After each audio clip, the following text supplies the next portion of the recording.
What's up, everybody? Coach Nick here for the Strength Pursuit. So I had a question from one of the members on the email list. They're confused on how to warm up. They asked, "How do I warm up for training?" There's so much misinformation out there, or there's so much information on what to do, what not to do. Usually, I'm just do what you enjoy, and whatever you need to warm up.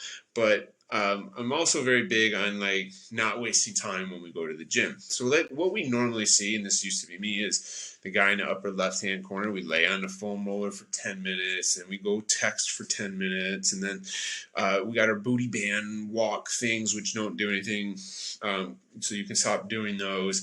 You get body tempering and everything else in between. You're there to train, right? So it's about time management. I feel that when you roll in the gym for whatever your workout is that day, you should pretty much be ready to go. And if you're not, your training isn't that good. I see a lot of guys who do the same warm up and it's 30, 45 minutes of the same thing, yet they have the same issues all the time. So is your warm up really doing what it's supposed to do if you always have the same issues? I'm not. I kind of lean towards it. It's not worth your time. And if you continue to have the same issues, why do you continue to do the same things?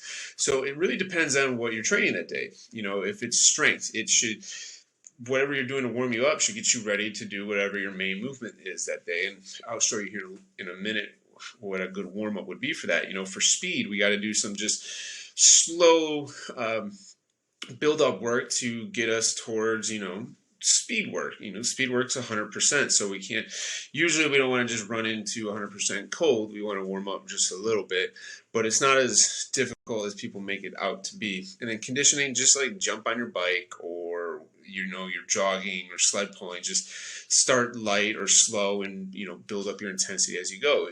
Don't overthink it. So this next slide is going to be what I think every warm-up should be. At minimum, 5 minutes of low-intensity, steady-state cardio with nasal breathing only, followed by the concept of you're a human first, right? We've talked about breathing and we've talked about walking. You take 17 to 23,000 breaths a day, and the gold standard for walking is getting 10,000 steps in. To me, that's a lot of reps. So can you do those things effectively and efficiently, right? Life happens outside of the gym. So if you don't breathe well and move well, I think we need to make sure we do those things, because if you can breathe well and walk well, you're going to do everything else in the gym that much better. So that's why most of you should have the fundamentals of human movement, right? Some breathing movement, move your spine, move your pelvis and hips. So that's it. Seriously, 5 minutes of low intensity, steady state. Do some breathing movements, move your spine, move your pelvis.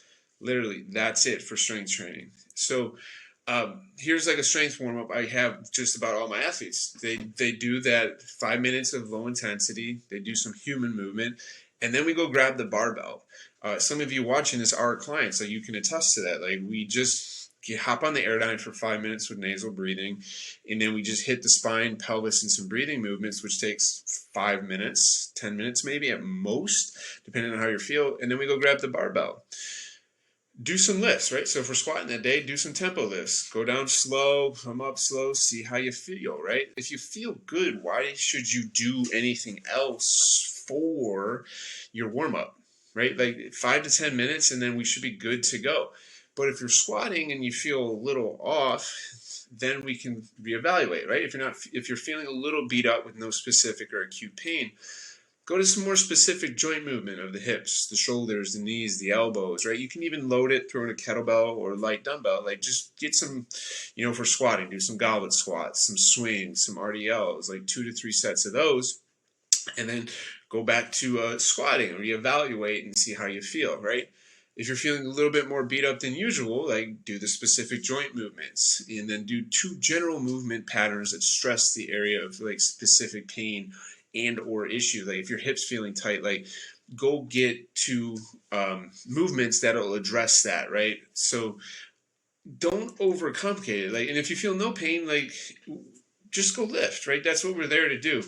And if you enjoy foam rolling or body tempering, do it, but in the grand scheme of things, it's not doing as much as you think it does. And I personally would save those for other days. If today is is a max effort squat day, like you should be ready to roll into max effort squats. Put a bar on your back and start squatting, right? Do 5 minutes of on the bike and get under a bar. If you want to move your spine and hips, do it. But don't overthink it, because like I said, if you get under the bar and you're feeling good, why waste time, 20, 30 minutes on movements that probably really aren't doing anything in the grand scheme of things? So if you guys have any further questions, feel free to email me. And if you're interested in training, just shoot me a message and we'll set up a consult.